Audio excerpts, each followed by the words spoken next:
for the chain holding on to me. I said, baby, cut me loose, set me free. I got what I asked for now, that much is true. Only now I realize those chains held me close to you. How, you got me so blind I cannot see. Now, when I should be free. I know I let no sweet goodbye when I did leave. Well, you always used to say I got to you, but you get When to you me. went back and looked at your old recordings and these unreleased things that you'd done and demos and things, you must have got into that process fairly quickly. Or was it simply a case of sort of one day you just thought, I'm going to listen to some old stuff and just chill out with a glass of wine sort of thing? No, I was kind of setting myself tasks, you know. I was trying to be pragmatic, because one of the things that happens on the road is that even though there's the same thing happens every day, you arrive, you go in, you bring your gear in, you set up, you sound check, you gig, you get off, you travel. It's actually really hard to get good rituals in place. You're arriving places at different times and leaving at different times. And so when I was at home for a while, I tried to put practices in place so that when I came to the studio, I would, sit at the piano with no purpose and play for an hour. And I would also go and sit in front of the computer and go through all the old songs and pull ones that could be re-recorded, ones that could maybe have a life for someone else, or I was just trying to just be pragmatic in the hope that it would loosen up some creative juice. Did it become apparent to you fairly quickly that you had these two bags, this soul bag and this Americana bag? Did it you sort of realise then that there was this idea of a companion piece, two albums forming a sort of companion piece, like a journey? Did that come to you pretty quickly? To be two albums. They weren't meant to be two albums. They were meant to be two EPs. It was just going to be 5-song soul EP and a 5-song Americana EP. Yeah. And it was literally just a couple of things to release while I'm working on the next record. But when I went to Muscle Shoals, I ended up recording 6 songs. And then on the way to Memphis, I just had a feeling about Memphis. Just had a really good feeling about it. I think I was in such a good headspace after Muscle Shoals. Yeah.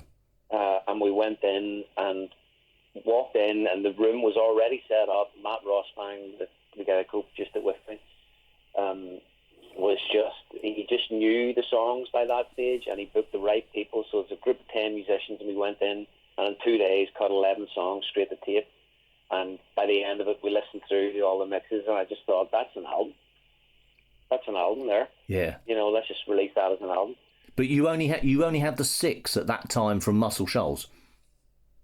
Yeah, and but I originally had thought, well, we'll just release an EP and then an album in September.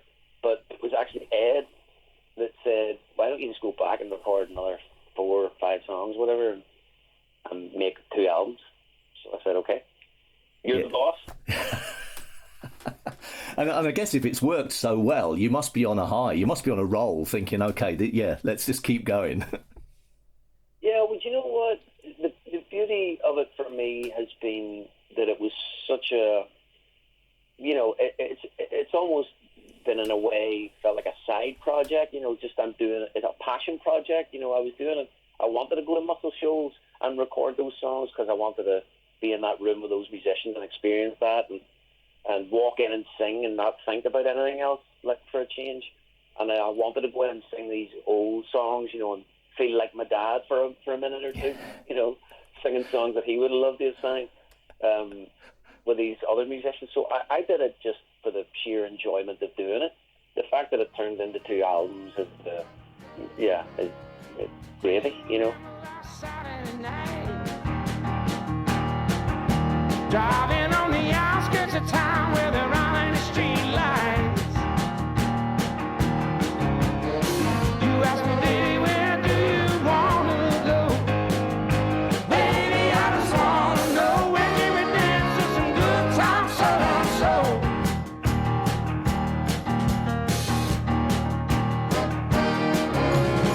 Don't want dinner by candlelight. I won't, baby, there's a time, but tonight ain't that kind of night. I won't tell you everything you need to know. Baby, I just wanna go with you and dance to some good times, southern soul. Where the fever's high and the lights are low, and all night got the jukebox on, and everybody's feeling Saturday night. We gonna dance till we run out of moonlight, baby. Don't you wanna go now?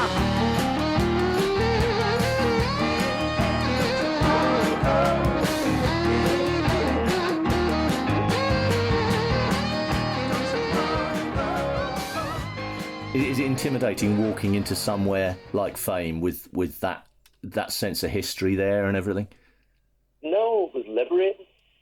Ah, that's interesting. I couldn't wait to get in. You know, all I had to do was sing. And as soon as I heard it in the headphones, you know, again, Ben Panner, the guy that co-produced that with me, just he got exactly where I was coming from. You know, sound of that room is exactly why I was there. Yeah. And yeah. he made the most of it, and booked exactly the right musicians.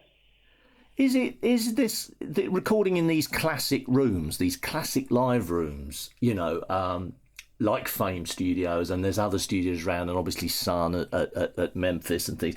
It's become a thing now with a lot of musicians to do that. Is it kind of difficult to arrange, to organise, or does it fall into place as in any other studio, you know? Oh, it's very easy to organise. You'd be surprised. I think everyone, you know, has this view of Muscle Shoals, especially since the documentary came out. You know, and listen, they're doing great. They're busy, but it's not like they couldn't be busier. You know, you can book Muscle Shoals. And getting Spooner Oldham and David Hood, I mean, that must be icing on the cake. Then is it the same? Are they just there's guns for hire, session guys, just through and through, aren't they?